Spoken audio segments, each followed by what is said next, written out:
이렇게 우리 병원에 입원하시는 모든 환우들에게 함께 하시기를 진심으로 기원합니다. 이 강당에 오신 우리 모두에게 하나님의 크신 축복 함께 하실 것입니다. 예전에 몰랐던 것들을 이곳에 와서 많이 깨닫습니다. 예전에 당연하다고 생각했던 것들이 당연한 게 아니고 아주 특별한 하나님의 축복이었다는 사실을 이곳에 와서 많이 깨닫게 되죠. 그것이 정말 소중한 하나님의 우리에게 주시는 메시지이고 또 낫게 하시는 하나님의 큰 축복이라고 생각을 합니다. 예전에는 미처 몰랐지만 새로 깨닫게 된 것들, 또 느끼게 되는 것들, 또 소중하다고 여기는 것들이 이곳에서 있게 되는데 그게 많을수록 하나님의 축복이 더 가득하리라고 생각되어집니다. 성경 말씀 출애굽기에 보면은 이렇게 말씀해 있습니다. 때에 여호와께서 모세에게 이르시되 보라 내가 너희를 위하여 하늘에서 양식을 비같이 내리리니 백성이 나가서 일용할 것을 날마다 거둘 것이라. 이같이 하여 그들이 나의 율법을 준행하나 아니하나 내가 시험하리라. 제6일에는 그들이 그 거둔 것을 예비할지니 날마다 거두었던 것에 갑절이 되리라. 여러분 정말 우리가 살면서 귀하고 소중하고 중요한 게 뭡니까? 정말 내가 살면서 아주 소중한 것, 지난날 나에게 정말 소중했던 것이 무언가? 지금 이 순간 나에게 정말 소중한 게 무엇일까? 앞으로 내가 살아가면서 정말 소중하게 여길 것이 무언가? 여러분 무엇이 소중합니까? 자, 우리가 그동안 그 소중한 것을 위해서 소중하다고 생각하는 것을 위해서 목숨을 걸었죠. 온 힘을 다했습니다. 노력하고 또 실력을 쌓고 스펙을 쌓고 또 노력하고 연습하고 그래서 그 소중하다고 생각하는 것을 위해서 살았죠. 근데 진짜 소중한 게 뭔가? 저는 이렇게 생각합니다. 그 소중한 것은 매 순간순간 다시 반복할 수 있는 것. 그것 때문에 우리가 살아왔어요. 자, 매 순간순간 계속 반복하는 일이 만일 어느 순간 다시 반복할 수 없다고 생각해봐요. 큰 병입니다. 큰 사고입니다. 자, 매 순간순간 반복했던 가장 소중했던 것, 숨 쉬는 것, 물 마시는 것, 보는 것, 느끼는 것, 걷는 것, 생각하는 것. 이거 매 순간순간 그렇게 해서 우리가 살아왔죠. 근데 그게 얼마나 소중한지를 그것을 할 수 없는 상황에서 뭐예요? 깨닫게 됐죠. 건강했을 때는 건강이 얼마나 소중한지 몰랐죠. 숨 잘 쉴 때에는 그 숨 잘 쉬는 게 얼마나 소중한지 몰랐죠. 밥을 잘 먹고 소화하고 배설할 때에는 그게 얼마나 소중한지 몰랐죠. 근데 어느 순간 몸이 안 아플 때는 그 몸 안 아픈 건강이 얼마나 중요한지 몰랐죠. 근데 몸이 아프고 보니까 뭐예요? 매 순간순간 할 수 있었던 반복했던 그 일이 얼마나 소중한지 이제 이것을 깨닫습니다. 그래서 매 순간순간 계속해서 이 반복할 수 있는 것이 여러분 얼마나 큰 축복인지. 자, 그래서 날마다 하나님께서 일용할 양식을 날마다 주시면서 느끼는 게 뭐예요? 나는 그냥 내가 혼자 스스로 사는 게 아니구나. 매 순간순간마다 하나님께서 뭐예요? 우리를 살펴주시는구나. 이거 깨닫고 사는 것이 얼마나 소중한지. 이게 소중한 거예요. 뭐 큰 금은 보화가 아닙니다. 뭐 어떤 큰 프로젝트가 아닙니다. 어떤 바라는 큰 성공한 어떤 그런 일들이 아닙니다. 그런 것들은 아주 특별한 거이고 매 순간순간 우리가 살면서 뭐예요? 다시 또다시 반복할 수 있는 것이 얼마나 소중한지. 근데 우리는 매 순간순간 매일매일 반복하고 다시 또 할 수 있는 것을 무엇으로 여기는가? 지루하게 여겨요. 실증을 느껴요. 하기 싫어요. 매 순간순간 다시 또다시 반복할 수 있는 게 얼마나 큰 축복인지를 잊어버리고 이제 사무적이 되고 의무적이 되고 식상하게 되고 뭐예요? 형식적이 돼버리죠. 모든 사람의 이게 딜레마고 모든 사람의 문제일 수 있는 것이죠. 그래서 하나님께서 뭐요? 제발 매일매일 나가서 일용할 양식을 거두라. 그 말이 뭐예요? 매일매일 반복하면서 하나님께서 이스라엘 백성들에게 특별히 가르쳐주고자 하는 게 있었어요. 그게 뭘까요? 오늘 그걸 좀 같이 생각해 보겠습니다. 많은 분들이 이민을 갑니다. 여러분 드라마 속에 뭐 툭하면 뭐 이민 간다는 거 나오죠. 그러면 부러워하잖아요. 이민은 낭만이 아닙니다. 가서 짧은 기간이지만 이민 생활을 해보니까 이렇게 표현하면 좀 너무 과할지 모르겠지만은요. 이민자들 여러분 95%가 그냥 막말하겠습니다. 개고생합니다. 진짜 개고생. 뉴스에 나오고 뭐 매스컴에 나오는 그 성공하는 한인들 있잖아요. 5%도 안 돼요. 제가 보니까 95%는 정말 그 사회에서 밑바닥 생활을 해요. 여러분 백인들이 얼마나 무시하는 줄 아세요? 필리핀 사람들이나 인도 사람들 말이 되니까 함부로 못해. 근데 한국 사람들은 뭐요? 하다가 뭐요? 굉장한 불이익을 당하고요. 월급도 못 받고 맨날 교통사고 당해도 있잖아요. 말 못하니까는 피해자인데 가해자가 돼버리고. 그런 일이 얼마나 많은지 몰라요.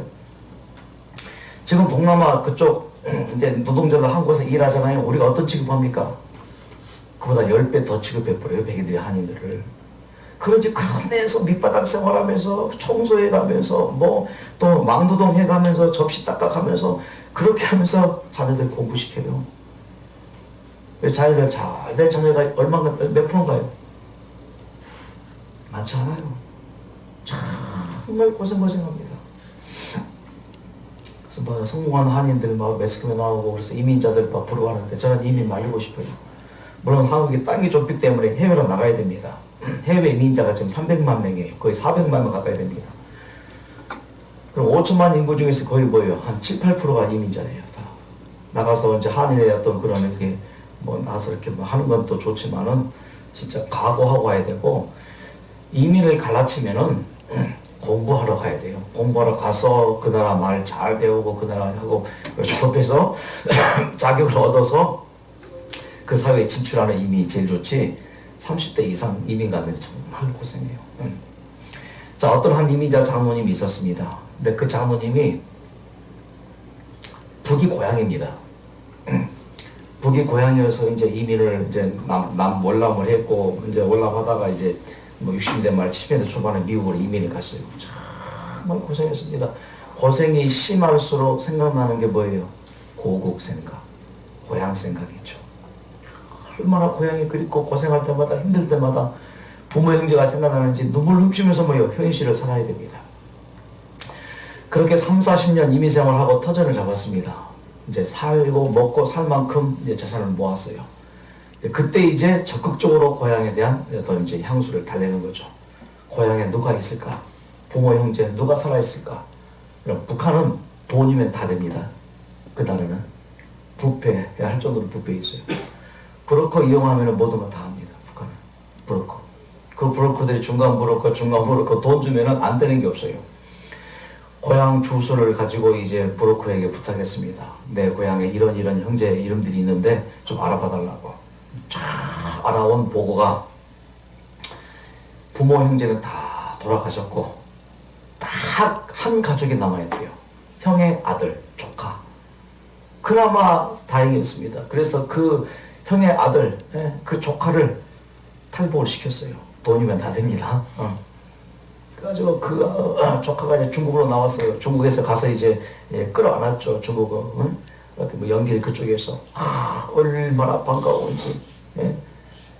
형 보는 것처럼 부모 보는 것처럼 그렇게 반가워서 막 끌어안고 얼싸안고 웃고 뭐 울면서 미국으로 데려갔습니다.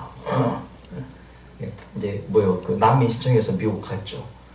가지고 얼마나 좋은지. 그래서 뭐 진짜 좋은 옷, 좋은 음식, 좋은 집에 딱 좋은 침대 싹 갈았어요. 부모를 대접하는 것처럼.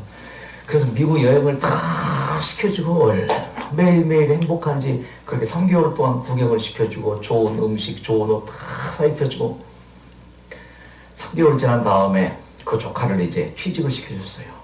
조카도 일하기를 원해서 취직을 했는데 있잖아요. 북한 정신, 협동농장 정신. 알아서 안 해요. 시켜야 해요.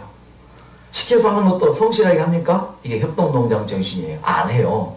노가다의 3대 정신, 땀 흘리지 않는다. 주인 볼 때만 한다. 일당만 잘 받아간다. 그 협동농장 정신. 이제 그런 정신으로 취직이 됐는데, 일을 하니, 뭐요? 그 주인 마음에 들겠어요? 안 들죠. 이렇게 하고, 그러니까 뭐요? 기분이 나빠요. 이씨 때려쳐버려요. 그러고 나와요. 아, 왜 그만뒀냐고 물으니까, 또, 이래서 막 그랬다고. 아이고, 그래, 좀 잘 좀 하라고. 여기는 이제 이렇게 스스로 좀 알아서 또 하고, 늦지껏 하고 해야 된다고. 또 취직을 시켜줬어요. 그러니까 그 협동농장 정신을 못 버리는 거예요. 볼 때만 일하고, 대충 일하고. 그러니 이 주인이 마음에, 그러게 네다섯 회사를 옮겼습니다. 그 다음부터 어떻게 되지 아세요? 이제 골칫거리가 된 거예요. 그 장모님이 가슴을 치면서 후회해요. 그냥 내버려 둘 걸, 북한에다가. 미국으로 데리고 와서 살게 했더니 뭘 못 버려요? 협동농장 근성을 못 버리는 거예요. 자, 이것이 지금 무슨 얘기인가 하면은, 이것이 이스라엘 백성들의 지금 광야 얘기예요. 자, 맨 처음에 아브라함이 가나안에 들어갔습니다. 약속의 땅이죠. 그래서 뭐요? 가나안에 기근이 있자 어디로 갔습니까? 애굽으로 갔죠. 아브라함이 그때 애굽으로만 안 갔었어도 아브라함의 후손 그 요셉의 가족들이 애굽으로 안 갔을 거예요. 어쨌든 먹고 살기 위해서 애굽으로 갔습니다. 자, 그들이 노예 생활했을 때 하나님께서 누구를 통해서 출애굽시켜줬어요? 모세를 통해서 출애굽시켜줍니다. 드디어 출애굽을 했습니다. 기적을 건넜습니다. 그리고 광야로 들어왔습니다. 자, 이 패턴입니다. 이 패턴. 이 패턴을 이제 창세기 쪽으로 적용시키면은, 자, 우리가 살 곳입니다. 에덴 동산이었죠. 그런데 뭐예요? 애굽입니다. 죄를 지었어요. 죄의 노예가 된 것입니다. 자, 이 죄의 노예 생활하는 우리를 누가 구했어요? 애굽의 노예 생활하는 사람들을 모세가 구원한 것처럼, 모세는 예수의 이제 표상입니다. 예수님께서 죄의 노예 생활하고 있는 우리를 구원했습니다. 그래서 뭐예요? 애굽시킨 것처럼 출세상시켰어요. 이게 구원입니다. 그리고 우리가 침례를 받습니다. 예수를 구주로 모십니다. 침례 받고 난 다음에 홍해를 건넌 다음에 광야 생활을 한 것처럼 침례를 받고 난 다음에 우리는 어디에 살아요 지금? 하늘에 살지 않습니다. 여전히 뭐예요? 광야 생활. 이 죄의 세상을 살고 있습니다. 이 홍해를 건넌 거죠. 자, 이 패턴입니다. 이 패턴이 계속 반복됩니다. 자, 가나안에서 이스라엘을 출애굽시키고 그 애굽에서 이게 계속 돌아요. 이게 모든 우리의 삶도 마찬가지입니다. 이 패턴이 계속 돕니다. 지금 우리는 어디 살고 있어요? 저 죄의 세상에서 우리는 매일매일 살고 있습니다. 행복하기를 원합니다. 하지만 뭐예요? 북한 습성을 못 버리는 거예요. 그러니까 사회주의 생활을, 사회주의에서 태어나고 자라고 그렇게 생활하는 사람들은 그 사회주의 사상 버리기 참 힘들죠.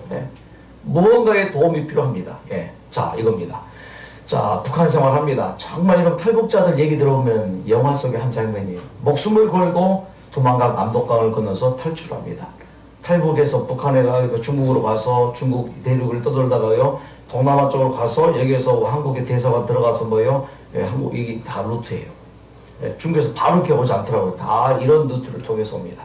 드디어 이제 한국에 입국한 다음에는 인천공항에서 쭉 기뻐하죠. 이 패턴. 자, 북한 습성을 버리고 뭐예요? 남한에서 살려면은 남한 습성을 가져야 돼요. 물론 습성을 버리기는 어렵죠. 하지만 뭐예요? 북한 습성 버리고 뭐예요? 빨리 적응을 해야 돼요. 자, 그런데 그걸 못하는 거예요.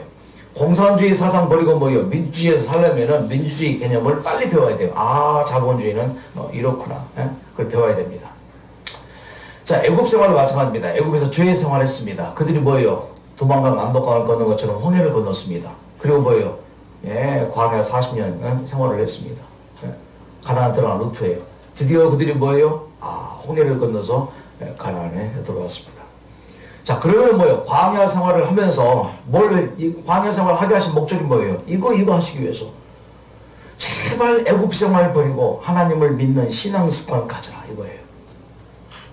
근데 이스라엘 백성들이 430년 동안 자손 대대로 애굽에서 노예 생활하면서 그 노예 생활에 익숙했습니다.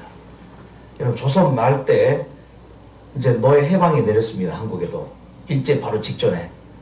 그래서 많은 이제 그 종들이 그 주인집에서 태어나서 주인집에서 자라서 주인집에서 하면서 일했잖아요. 이게 이제 종 해방 이제 그렇게 됐어요. 나가서 자유롭게 살아라. 근데 이 종들이 나가서 자유롭게 살지를 못하는 거예요. 왜? 종으로 살았으니까 스스로 살 수 없어요. 그래서 많은 종들이 다시 옛날 주인집으로 돌아가서 그냥 먹고 살 테니까 일하고 살 테니까 받아주십시오. 그런 종이 많았다 그러잖아요. 애굽에서 이 노예 생활도 익숙하니까 익숙하면 사람이 편합니다. 노예 생활이 익숙해요. 우리가 이 세상 생활에 익숙했잖아요. 저 세상 살면서 불편한 게 없었잖아요. 자연스럽게 다 살고 있었잖아요. 근데 이게 익숙한 노예 생활, 그 익숙한 노예 생활을 떠나서 자유롭게 이렇게 이제 자유를 찾아서 출애굽을 했고 드디어 광야를 건넜고 이제 홍해를 이제 건넜습니다. 홍해를 건너고 와서 드디어 이제 광야 생활을 했습니다. 자, 이 광야 생활이 이스라엘 백성들에게는 익숙해요, 낯설어요? 아주 낯설죠. 아주 낯설은 그 광야 생활입니다. 근데 광야 생활에는 노동이 있어요. 누가 학대를 해요. 벽돌을 구우라 해요. 지푸라기를 찾으라 해요. 그런 거 없습니다. 자유로운데 광야 생활이 불편해요. 물론 광야 생활 그 자체가 불편합니다만은 노예 생활을 하는 것에 비해서는 자유가 있으니까 얼마나 좋았겠습니까? 자, 그들이 드디어 홍해를 건넜습니다. 홍해를 건너서 구원을 찬양했습니다. 하나님께서 이렇게 우리를 구원해 주셨구나. 자, 이렇게 구원을 받았는데 무엇은 그대로 남아있어요? 이겁니다. 애굽의 습관들이 그대로 남아있는 거죠. 결국 하나님께서 홍해를 건너게 하시고 광야에 들어오게 하신 것은 이거 하시기 위해서. 애굽 습관 버리고 택한 백성 신앙 습관을 갖게 하기 위해서. 그래서 여러분 광야가 필요한 거예요. 어쩌면 지금 우리가 질병의 광야를 살고 있는지도 모르겠습니다. 하나님께서 이 질병을 통해서 이 광야를 통해서 뭔가 버리게 하고 싶은 것이 분명히 있을 거예요. 그래서 하나님께서 원하시는 신앙생활 습관, 그거 하나님께서 갖게 하시기 위한 것이 어쩌면 지금 오늘 우리의 모습일 수 있습니다. 근데 이 습관 중에서 가장 여러분 무서운 습관, 가장 기본적인 습관이 뭘까요? 식성. 이 습관은 습성입니다. 이 습성은 습성이 가장 밑바탕 되는 게 식성입니다. 이 식성. 사람의 이 식성은 가장 기본적인 이제 습성인데 사람의 식성이 바뀝니까? 안 바뀝니까? 바뀌어요? 안 바뀌어요? 바뀔 수도 있죠. 근데 거의 안 바뀝니다. 어릴 때 먹었던 그 음식, 그게 하나의 이제 식성이 된 거죠. 이 식성 거의 바뀌지 않습니다. 구스인이 그 피부를 표범이 그 반점을 변화할 수 있느냐, 그 말은 사람의 식성이 변화할 수 있느냐, 그 말로 대변할 수 있는 것이죠. 이스라엘 백성들이 지금 애굽 생활하다 광야에 나와서 가장 힘들었던 게 이 식성이에요. 자, 식성입니다. 보세요. 얼마나 식성이 그들을 괴롭혔는지. 이스라엘 자손이 그들에게 이르되 우리가 애굽 땅에서 고기 가마 곁에 앉아있던 때와 떡을 배불리 먹던 때에 여호와의 손에 죽었더라면 좋았을 것을 너희가 이 광야로 우리를 인도해 내어 이 온 회중이 줄여 죽게 하는도다. 자, 그러면서 우리가 애굽에 있을 때 값없이 생선, 오이, 참외, 부추, 파, 마늘 먹을 것이 생각났습니다. 애굽으로 돌아가자 하면서 한 장관을 세우고 애굽으로 돌아가는 쿠데타를 일으킵니다. 먹는 것이 이렇게 무서워요. 자, 먹는 것이 중요하죠?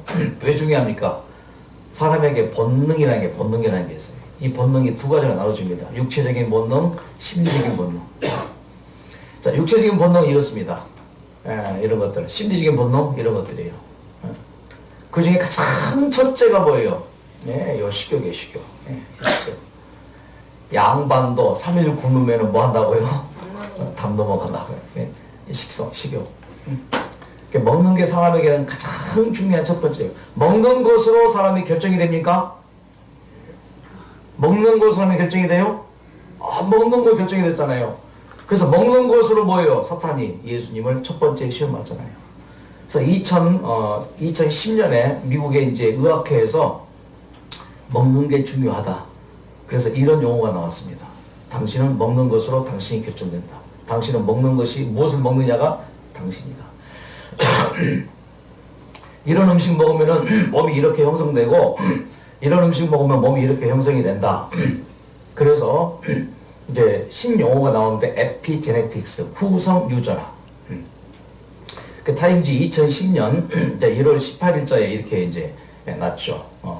Why your DNA isn't your destiny. 왜 당신의 유전자는 당신의 운명이 아닌가. 이런 거예요. 어떻게 해서 바뀔 수 있느냐 말이죠. 운명이, 당신의 유전자가 바뀔 수 있다. 어떻게 바뀔 수 있냐? 바뀔 수 있단 말이에요. 타고난 체질이 있지만은 무엇을 먹느냐에 따라서 사람의 그 체질이 뭐한다? 바뀔 수 있다. 그러면서 이렇게 어떻게 당신의 선택이 당신의 유전자를 변화시킬 수 있는지를 증명해냅니다. 먹는 게 중요해요. 내가 먹는 것으로 내 몸이 결정되고 내가 생각하는 것으로 내 인생이 결정됩니다. 참 먹는 것, 생각하는 것, 선택력이 중요합니다. 자, 이스라엘 백성들이 출애굽할 때 먹을 걸 싸왔습니다. 또 뭐 금은 보화가 또 막 가지고 나왔습니다. 근데 딱 2개월 지나니까 먹을 게 떨어져요. 그러니까 이스라엘 백성들이 뭐요? 배고프다. 그러면서 뭐 아니면 고기 달라. 뭐 하니까 뭐 메추라기 줘가지고 이렇게 이스라엘 백성들에게 먹이고 했잖아요. 자, 그랬었습니다. 자, 그때부터 이제 하나님께서 뭐요? 이제 먹을 게 다 떨어지자 먹을 것을 이제 주십니다. 만나. 2개월 지나서부터 만나를 하나님께 내려주십니다. 때에 여호와께서 모세에게 이르시되 보라 내가 너희를 위하여 하늘에서 양식을 비같이 내리리니 백성이 나가서 일용할 것을 날마다 거둘 것이라. 이같이 하여 그들이 나의 율법을 준행하나 아니하나 내가 시험하리라. 제 6일에는 그들이 그 거둔 것을 예비할지 날마다 거두는 것에 갑절이 되리라. 하나님께서 무엇을 통해서? 인간의 가장 기본적인 본능, 그 식욕의 본능을 통해서 하나님께서 뭐예요? 먹는 것을 통해서 하나님께서 이스라엘을 교훈하는데 그게 첫째 신앙교육이에요. 자, 6일 동안 만나가 내립니다. 첫째 날 만나를 거두어서 2배 거두면 뭐예요? 다음 날 보면 다 썩어버렸어요. 근데 제 6일에는 2배를 거두라 그랬어요. 갑절을 거두라. 근데 다음 날 가도 안 썩어요. 이스라엘 백성들이 조금살이 하면서 하나님을 다 잊어버렸습니다. 하나님을 믿긴 믿었는데 어떤 하나님인지를 잊어버렸어요. 하나님을 믿을 때 어떻게 우리가 믿어야 되고 하나님을 어떻게 섬기고 예배하고 경배해야 되는지를 다 잊어버렸어요. 그것의 회복이 뭐냐면 이거예요. 하나님의 세상을 창조했다고 하는 게 저 안식일 기별이거든요. 하나님이 모든 것의 주인이라는 사실을, 하나님 말씀을 순종해야 된다는 사실을 잊어버리고 살았기 때문에 이 먹는 것을 통해서 하나님께서 뭐예요? 다시 이스라엘을 회복시키고자 했던 거예요. 만나를 주시고 한 달쯤 지난 다음에 뭐예요? 하나님께서 이 십계명을 모세를 통해서 이스라엘 백성들에게 주는 거예요. 하나님께서 이스라엘을 광야로 이끌어서 그렇게 광야 생활을 하게 하면서 뭐예요? 다시 한번 하나님께서 이스라엘에게 신앙 교육을 하기 위해서. 자, 보세요. 신명기 5장 15절.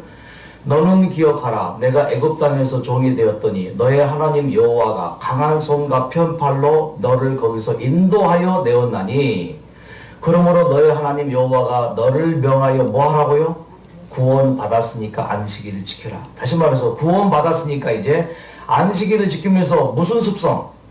애굽에서의 죄의 습성을 뭐예요? 청소하는 거예요.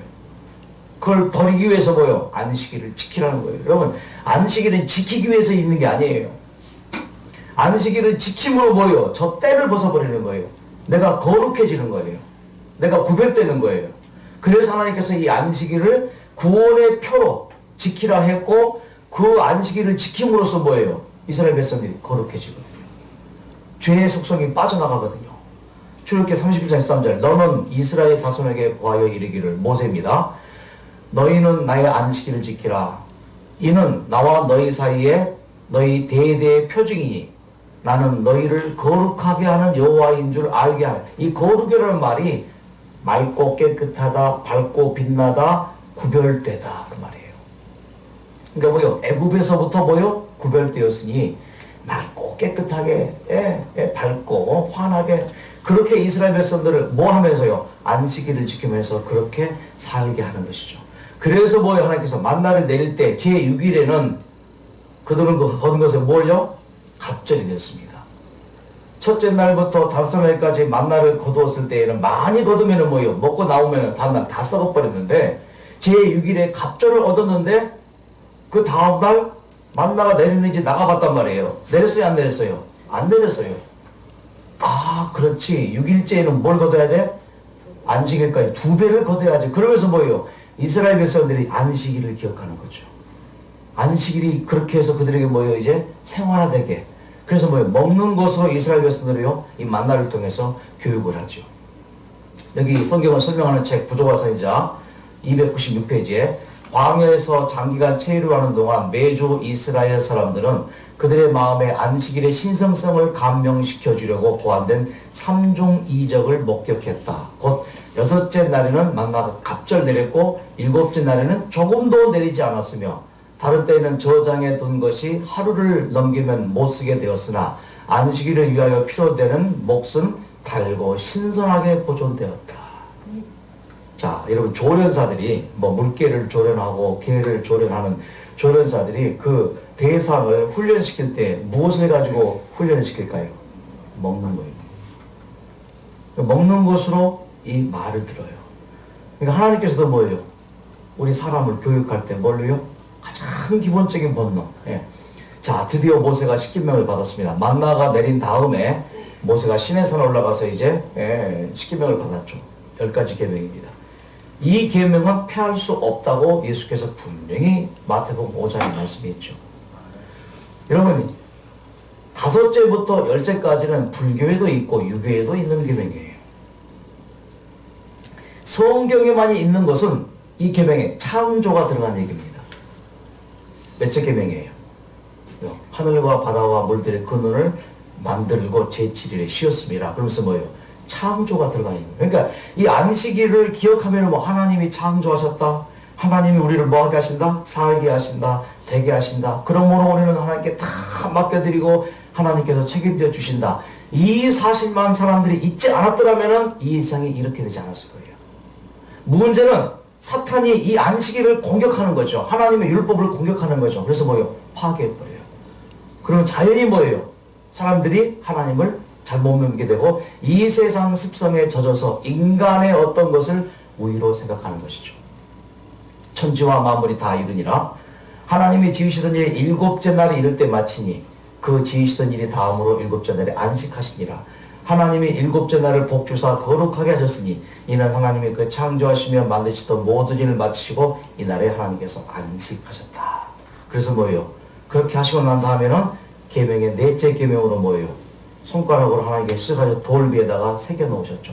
이거는 영원히 변치 않고 우리 인간이 지켜야 될 것이다. 하나님께서 에덴에서 제7일을 축복하심으로 당신의 창조 사업의 기념물로 세우신 거예요. 하나님이 그들의 창조주시며 그들의 정당한 주권자라는 사실을 계속해서 교육하기 위해서 일주일마다 한 번씩 뭐예요? 매일매일 일용한 양식 만나를 구한 것처럼 일주일에 한 번씩 이 안식일을 지킴으로써 뭐요? 오, 하나님이 우리의 주권자, 하나님이 우리의 창조자. 선악과가 에덴 동산 중앙에 위치해 있던 것 같이 꽃같이 안식일 계명이 계명의 중앙에 있다. 그 지식의 나무가 아담의 충성의 시금석이었던 것과 똑같이 4째 계명은 하나님께서 그의 백성 모든 백성의 충성을 증명하도록 주시려고 주신 시금석이다. 내가 안식일을 주어 너희와 나 사이에 뭘로 삼았느니? 표징으로 삼았나니. 그 명령은 여호와께서 모든 그리스도인들에게 주신 명령으로 간주되어야 한다. 안식일 전날은 예비일로서 그 거룩한 시간을 위하여 모든 것이 준비되어야 한다. 자, 그래서 유대인들은 지금도 이 안식일을 이렇게 지키고 있죠. 유대인의 재래시가 이곳은 세계에서 가장 오래되고 독특한 종파를 만났습니다.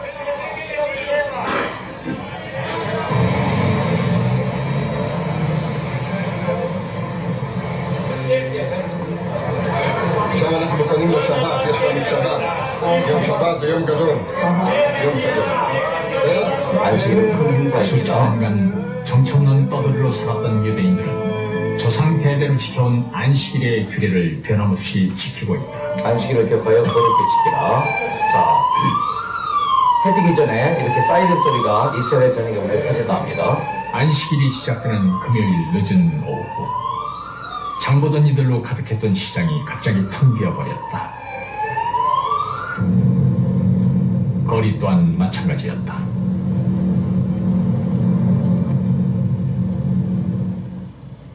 안식일엔 일을 할 수 없다는 율법을 지키고 있었던 것이다. 안식일이 지나면은 안식일이 끝나면 유대인들은 공터로 몰려나와 쓰레기를 태운다.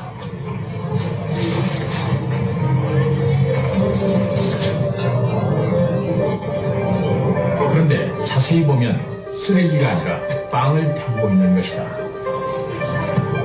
안식일에 먹을 누룩없는 여기 빵. 보면 안식일에 누룩없는 무교병을 먹게 되었다. 그 계명을 지키기 위해 누룩이 들어간 빵들을 태워버리는 것이다. 그래서 이스라엘은 대대로 하나님이 그들의 창조주인 것을 인정하면서 안식일을 지켜왔죠. 예. 하나님께서는 예배의 날을 정해주셨습니다. 안식일을 기억하여 거룩히 지키라. 하나님의 백성들은 하나님께서 정해주신 예배날인 안식일을 예배일로 지켜야 합니다. 안식일은 하나님께서 6일 동안 천지 만물을 창조하시고 안식하신 일곱째 날입니다. 일곱째 날 안식일은 창조주의 권능을 기념하는 날입니다. 그렇다면 일곱째 날은 무슨 요일에 해당될까요?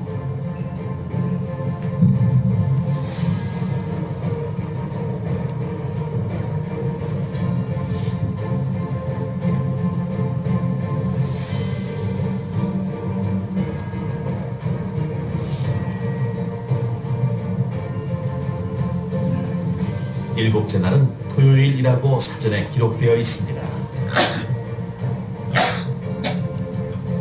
달력을 보더라도 일곱째 날 안식일은 토요일입니다. 안식일 다음 날에 예수께서 부활하셨다고 성경은 기록하고 있습니다. 같은 내용을 공동 번역 성경에서는 일요일에 부활하셨다고 기록하고 있습니다.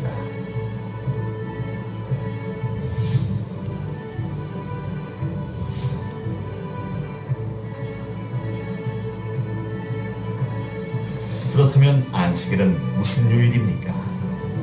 당연히 안식일은 토요일입니다.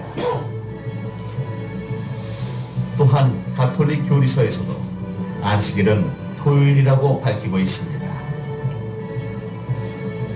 성소의 안식일은 토요일이지 일요일은 아니다. 안식일은 쉰다는 뜻으로 주일의 일곱째 날이고 토요일이다. 예수님께서도 안식일에 예배를 드리셨습니다. 예수께서 그 자라나신 곳 나사렛에 이르사 안식일에 자기 규례대로 회당에 들어가사 예수 승천하신 이후에 사도 바울도 안식일에 예배를 드렸습니다. 바울이 자기의 규례대로 저희에게로 들어가서 새 안식일에 성경을 가지고 강론하며 하나님께 속한 자는 하나님의 말씀을 듣나니 너희가 듣지 아니함은 하나님께 속하지 아니하였음이로다. 예수님과 사도들이 일곱째 날 안식일을 지켰듯이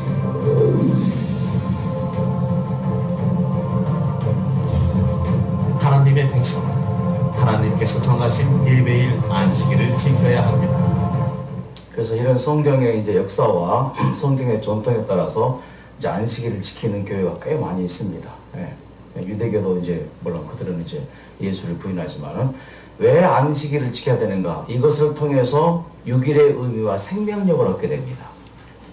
안식일이 그래서 기다려지고 기대가 됩니다.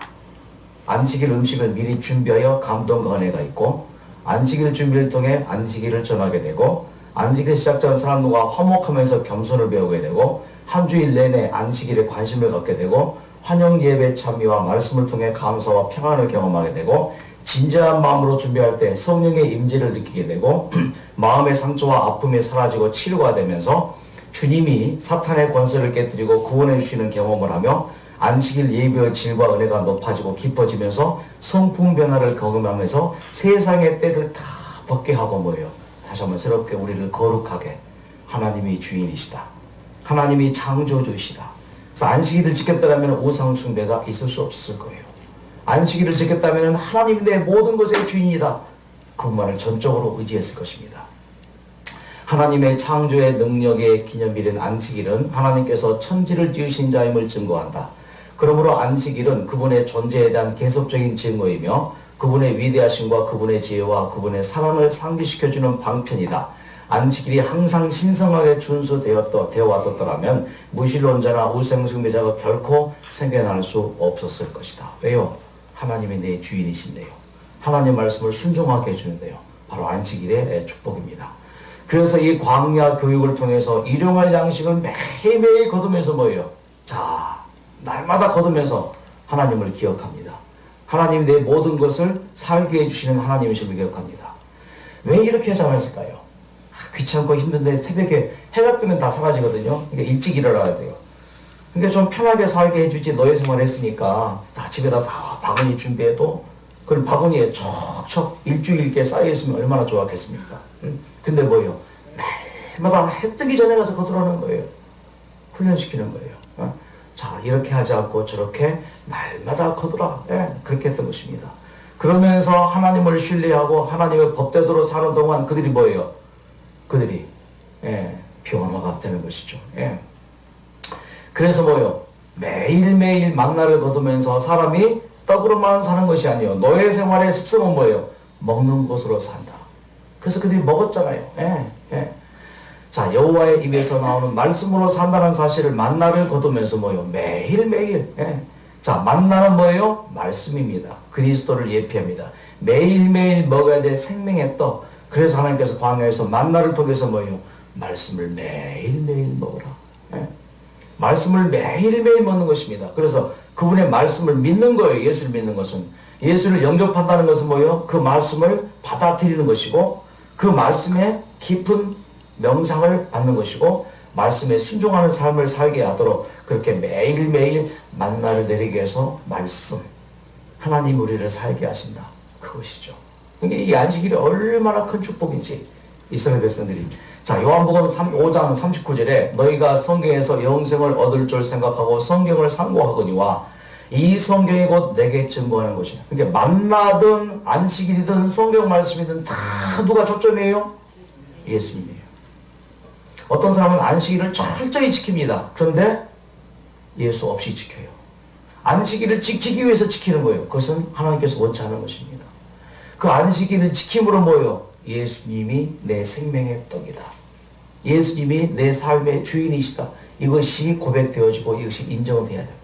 그게 뭐예요? 결국은 광야 생활하면서 사람이 무엇으로 산다? 예수의 말씀으로 산다. 하나님의 이 말씀은 운동력이 있고 쪼개기까지 하며 내가 너에게 이른 말이 영이요 생명이라. 그러니까 뭐예요? 우리가 사는 것은 만나로 살지만은 만나로 사는 걸 통해서 뭐예요? 만나를 주신 분 때문에 산다. 우리는 그분의 말씀을 통하여 믿음으로 말미암아 그분께로부터 영적 능력과 영향을 끊임없이 공급받아야 한다. 그래서 매일매일 뭐예요? 공급하는 것이에요. 사람이 떡으로만 사는 것이 아니요 하나님의 입에서 나오는 말씀으로. 그래서 말씀을 깊이 묵상하며 감동할 때 생명이 강화되어지고 말씀을 들으며 확실한 깨달음이 올 때 영육의 힘이 오고 말씀을 순종할 때 마음의 평안이 오고 행복감을 느끼면서 말씀을 암송하는 것은 영육간의 삶에 큰 힘이 되고 말씀을 듣는 시간을 소홀히 하면 생명이 쉽게 소진되어 버리고 말씀을 접촉하며 집중하여 연구하는 시간이 많아지게 되면은 말씀을 들을 때 필수적인 준비는 믿음과 순종이고 말씀을 전하는 사람은 오직 하나님의 말씀을 전해야 되고 말씀을 전할 때나 들을 때 전적으로 성령의 능력에 의존해야 되는 것이죠. 그러니까 투병 중에도 하나님 말씀 붙들고 투병할 때 거기에 여러분 생명이 있습니다. 힘이 있어요. 거기에 치유가 있습니다. 결국은 이스라엘 백성들이 광야 생활을 통해서 뭐예요? 계명을 받고 만나를 매일 먹고 일주일에 한 번씩은 안식일을 지키면서 뭐예요? 말씀. 하나님의 입에서 나오는 이 먹는 걸 통해서 하나님께서 이스라엘 백성을 그렇게 교육을 시켜 나가요. 그래서 뭐예요? 이 모든 노예 근성을 청소시키죠. 결국은 이제 불행한 얘기지만은 출애굽한 사람 중에서 노예 근성을 버리지 못했던 모든 사람들은 다 어떻게 됐습니까? 광야에서 죽었어요. 2세대들만이 뭐예요? 가나안에 들어갔습니다. 깊은 영적인 교훈이 있는 것이죠. 자, 오늘 우리의 마음 가운데 하나님이 창조하셨다. 그 창조하신 하나님께서 나를 이 땅에 태어나게 하셨다. 나를 이 땅에 태어나게 하신 분이 매 순간순간 숨 쉬게 해주셨고 물 마시게 해주셨고 먹게 해주셨고 살게 해주셨다. 이것이 뭐예요? 하나님의 주권 인정이에요. 내 삶의 주인은 내가 아닙니다. 내 마음의 주인도 내가 아닙니다. 누구예요? 하나님이세요. 내가 너를 창조했노라. 오 하나님, 하나님 말씀에 내가 진정으로 순종하기를 원합니다. 그래서 뭐예요? 이 뉴스타트를 통해서 하나님께서 저 세상의 질병의 습성, 죄의 습성을 뭐예요? 다 청소시키시고 새롭게 우리를 살게 하시기 위한 하나님의 축복이에요. 이 축복을 받아 누리시기를 간절히 바랍니다. 한 모녀가 왔습니다. 저는 장로교회를 다니면서 어머니의 딸로 태어나 모태신앙으로 날라리 그리스도인이었습니다. 교회만 왔다 갔다 하며 저 세상을 바라보며 그동안 살았습니다. 남편이 하는 사업이 번창했기에 마음껏 세상 즐거움 속에서 살았습니다. 그런데 어느 날 하혈이 심해서 병원에 가서 진단 받은 결과 자궁 경부암 진단을 받고 수술하고 항암 치료를 몇 번이나 하다가 이곳에 왔습니다. 이곳에 와서 성경을 공부하고 보니 그동안 내가 믿었던 신앙에 많은 잘못된 부분이 많았음을 깨달았습니다. 주일은 일요일이 아니라 안식일이 일곱째 날이라는 것을 깨달았습니다. 또한 사람이 죽으면 영혼이 곧바로 천당 가고 지옥 가는 것이 아니라 몸은 흙으로 돌아가고 하나님이 주신 생기는 하나님께로 가는 것이고 죽은 자는 아무것도 모르는 잠자는 상태로 있다가 예수께서 이 땅에 다시 재림하실 때에 주님께서 3일 만에 부활하신 것처럼 우리도 부활한다는 사실을 배웠습니다. 그리고 이 땅에 우리에게 영원한 생명을 주시고 구원하러 예수께서 재림하신다는 사실을 배웠습니다. 내가 그동안 한평생 이 세상을 살면서 무엇을 바라보고 무엇을 원하고 살았던가를 깊이 생각하게 되었습니다. 내가 그동안 세상을 살면서 바라고 원했던 것들이 그렇게 하찮게 여겨질 수 없었습니다. 내 삶의 주인이었습니다, 내가. 근데 뭐예요? 하나님이 그 삶의 주인인 사실을 고백합니다. 난 주저없이 침례를 받았습니다. 주님께서 이 땅에 다시 오실 그날만을 바라보며 하루하루를 살았습니다. 나의 오늘 이 하루가 나의 마지막 날처럼 여겨졌습니다. 그래서 하루하루 한순간순간을 주님 이 땅에 다시 오심을 바라보며 준비하는 삶을 살았습니다. 6개월이 지나 병원 진단 결과 암세포가 깨끗이 사라졌다는 진단을 받았습니다. 와, 얼마나 좋은지. 그래서 그 당시에 일산에 계시는 그 담임 목사님이 이곳에 직접 와서 침례를 두 모녀에게 주고, 그리고 제가 그분이 다니는 이 하남교회에 가졌습니다. 2년 전에. 이분이에요. 이분이 안식학교 교장을 하면서 수석 연립사로서 얼마나 교회를 위해서 헌신하고 활동하는지 20년 전에 이곳에 왔었죠. 지금은 나이가 60대 초반인데 저렇게 건강하게 행복하게 사는 것을 보게 됩니다. 오늘 하나님께서 우리를 축복하시고 우리의 모든 병이 나게 되었던 그 습성들 하나님께서 다 버리게 하시고 새로운 건강의 습관들 하나님의 그 축복을 받아 누리시기를 간절히 바랍니다. 이 찬양 들으시고 계기로 하시겠습니다.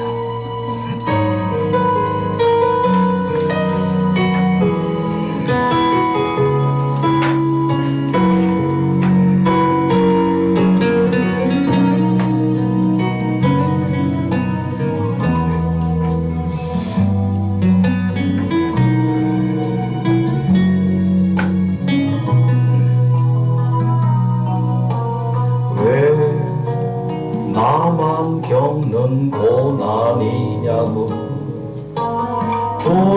불평하지 마세요. 고난의 뒤편에 있는 주님이 주신 축복 미리 보면서 감사하세요. 너무 견디기 힘든 지금 이 순간에도 주님이 일하고 계시잖아요. 남들은 지쳐 앉아 있을지라도 당신 마음 일어서세요. 힘을 내세요. 힘을 내세요. 주님이 손잡고 계시잖아요. 주님이 나와 함께함을 믿는다면 어떤 질병도 이길 수 있잖아요.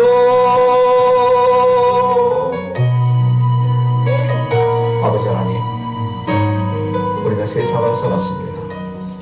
애굽 백성들이 애굽에서 종살이 하면서 그 애굽의 우상 숭배의 습성, 죄의 습성, 떡을 먹어야만이 살다는 그들의 습성, 그 습성을 버리기 위해서 광야로 인도하시고 구원시키셔서 광야에서 광야 교육하면서 만나를 통해서 하나님의 말씀을 통해서 어떻게 하는 것이 하나님을 올바로 믿는 것인지를 교육하신 주님이요, 이제 우리도 그렇게 겸손히 주님의 말씀을 순종하기를 원합니다. 우리를 받아주시고 우리를 안아주시고 우리를 새롭게 해주시옵소서. 예수님의 이름으로 기도드립니다.